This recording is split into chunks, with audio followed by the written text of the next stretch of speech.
Assalamualaikum warahmatullahi wabarakatuh. Selamat pagi, selamat siang. Alhamdulillah bertemu kembali dalam pembelajaran daring PKN. Pertemuan pertama bab 1 dengan materi perumusan dasar negara. Semoga Anda semua masih dalam kondisi sehat dan tetap bersemangat meskipun belajar dari rumah. Sebelum kita belajar, mari kita berdoa terlebih dahulu. Berdoa selesai. Selanjutnya nanti Anda akan diberi video. Seperti biasa, video pembelajaran ini harus Anda simak dengan baik sehingga nanti ke depannya Anda menemukan ilmu-ilmu baru sehingga Anda dapat menjawab pertanyaan dengan baik. Silakan disimak videonya.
Baik, barusan Anda menyimak dan menyaksikan video. Berarti Anda sudah memiliki pandangan ya bahwa hari ini kita akan belajar PKN kelas 7 bab 1 pertemuan pertama pembelajaran daring kita, yaitu judulnya Perumusan dan Penetapan Pancasila sebagai Dasar Negara. Apa saja yang akan kita bahas? Peta konsep yang akan kita bahas hari ini adalah yang pertama, perumusan Pancasila sebagai dasar negara, penetapan Pancasila sebagai dasar negara, dan semangat pendiri negara dalam merumuskan dan menetapkan Pancasila sebagai dasar negara. Tujuan pembelajaran kita yaitu yang pertama, mengidentifikasi perumusan Pancasila sebagai dasar negara, pembentukan BPUPKI oleh para pendiri bangsa, mengidentifikasi penetapan Pancasila sebagai dasar negara, dan yang ketiga adalah mengadaptasi semangat dan komitmen kebangsaan para pendiri negara dalam perumusan dan penetapan Pancasila sebagai dasar negara. Hari ini kita akan belajar pada bagian yang pertama, yaitu mengidentifikasi perumusan Pancasila sebagai dasar negara dan pembentukan BPUPKI oleh para pendiri bangsa. Mari kita lihat bagian pertama, yaitu pembentukan BPUPKI.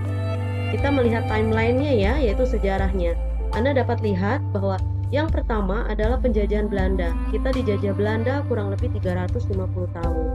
Pada tanggal 8 Maret 1942, Belanda atau Sekutu menyerah kepada Jepang. Pada tanggal 1 Maret 1945, Sekutu datang kembali.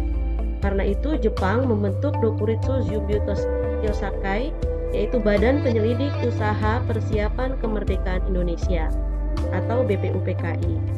Pada tanggal 29 1945, realisasi pembentukan BPUPKI ini dengan anggota 62 orang, yaitu orang Indonesia dan 7 orang Jepang, diketuai oleh Dr. KRT Rajiman Widyoningrat. Mengapa? Karena pada saat itu Sekutu atau Belanda sudah siap untuk menguasai kembali Indonesia. Pada tanggal 29 Mei sampai 1 Juni 1945, para petinggi atau anggota BPUPKI ini pun mengadakan pembahasan dasar negara. Disambung pada tanggal 10 sampai 17 Juli 1945, yaitu pembahasan rancangan undang-undang. Perumusan dasar negara. Pada dasar negara merupakan pondasi berdirinya sebuah negara. Karena itu, dasar negara sebagai pondasi harus disusun sekuat mungkin sebelum suatu negara berdiri. Seperti sebuah bangunan ya, kalau bangunannya tidak kuat pondasinya, maka akan runtuh. Pandangan para pendiri negara tentang rumusan dasar negara disampaikan berdasarkan sejarah perjuangan bangsa dan dengan melihat pengalaman bangsa lain. Rumusan yang diusulkan memiliki perbedaan satu dengan yang lain. Namun demikian, rumusan-rumusan tersebut memiliki persamaan dari segi materi dan semangat yang menjiwainya. Meskipun diilhami oleh gagasan-gagasan besar dunia, tetapi tetap berakar pada kepribadian dan gagasan besar dari bangsa Indonesia sendiri. Inilah mengapa dasar negara kita harus dirumuskan. Rumusan dasar negara diusulkan oleh beberapa tokoh. Yang pertama yaitu Muhammad Yamin, yang kedua Dr. Supomo, yang ketiga Insinyur Soekarno. Mereka memiliki pandangan masing-masing.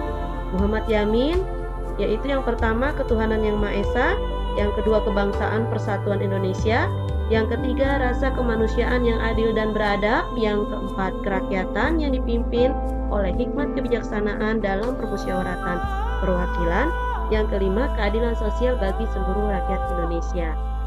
Dr. Supomo juga sama.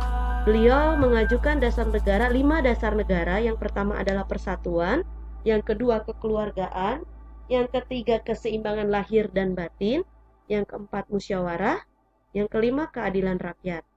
Sedangkan Insinyur Soekarno walaupun sama mengacu pada 5 poin juga, yaitu kebangsaan, Indonesia, internasionalisme atau perikemanusiaan, mufakat atau demokrasi, kesejahteraan sosial, ketuhanan yang berkebudayaan. Ini adalah beberapa usulan sebagai dasar negara dari para tokoh kita. Pembahasan BPUPKI. Pada akhir masa persidangan pertama, jadi BPUPKI itu mengadakan beberapa kali persidangan, baik resmi maupun tidak resmi. Untuk persidangan pertama, Ketua BPUPKI membentuk panitia kecil yang bertugas untuk mengumpulkan usulan para anggota yang akan dibahas pada sidang berikutnya.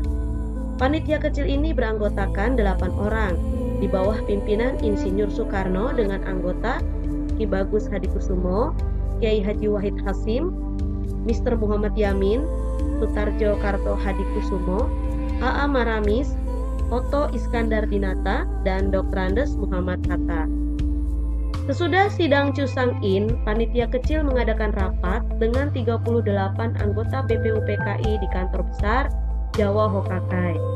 Pertemuan tersebut membentuk lagi satu panitia kecil yang terdiri atas 9 anggota yang diketuai oleh Insinyur Soekarno, Muhammad Hatta, Muhammad Yamin, A.A. Maramis, Mr. Ahmad Subarjo berasal dari golongan kebangsaan, Kiai Haji Wahid Hasyim, Kiai Haji Kahar Muzakir, Haji Agus Salim, dan R. Abikusno Cokro Sujoso berasal dari golongan Islam.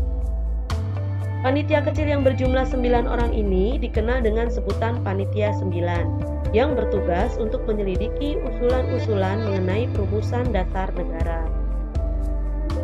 Panitia 9 mengadakan rapat di rumah kediaman Insinyur Soekarno. Setelah itu, pada tanggal 22 Juni 1945, panitia 9 ini mencapai satu kesepakatan tentang rancangan pembukaan undang-undang. Nah, Muhammad Yamin dalam hal ini menamakan Piagam Jakarta, Insinyur Soekarno menamakan Mukadimah, Sukiman Wijo Sanjoyo menyebutnya menjadi Gentleman Agreement. Nah, hal ini yang disepakati ini tercantum dalam pembukaan Undang-Undang Dasar Negara Republik Indonesia tahun 1945.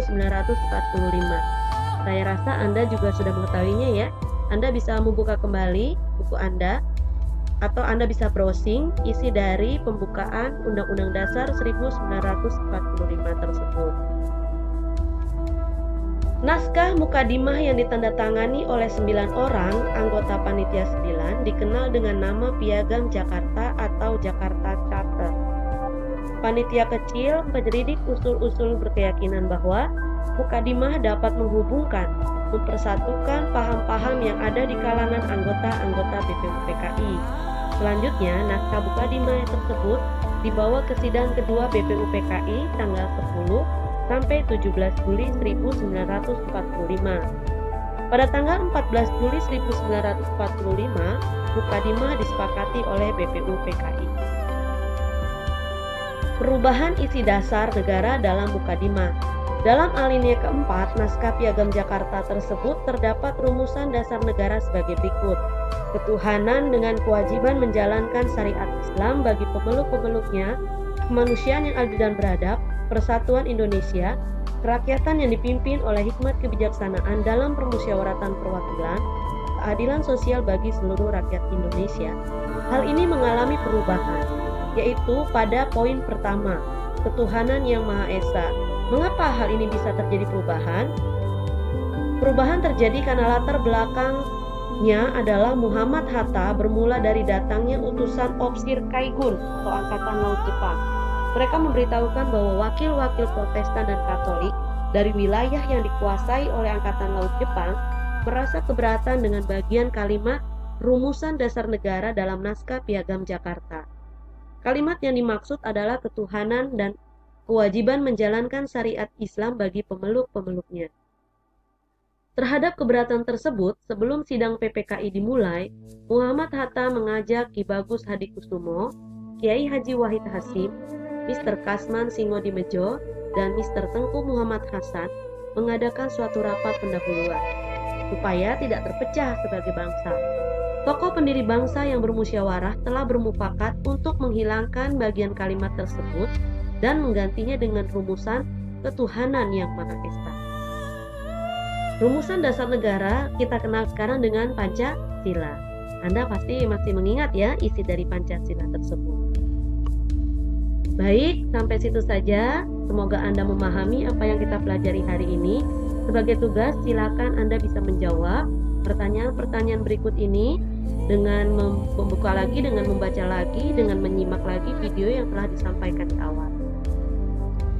Terima kasih atas kesediaan Anda belajar hari ini.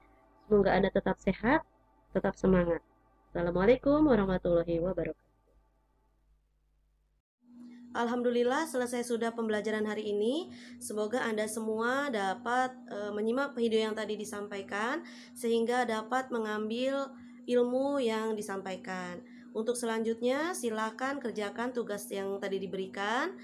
Boleh kalian menghubungi ibu gurunya masing-masing. Sebelum berpisah, mari kita berdoa terlebih dahulu. Berdoa mulai. Berdoa selesai. Sampai jumpa di pembelajaran kedua Daring Kita bab 1. Semoga tetap semangat, tetap sehat. Assalamualaikum warahmatullahi wabarakatuh.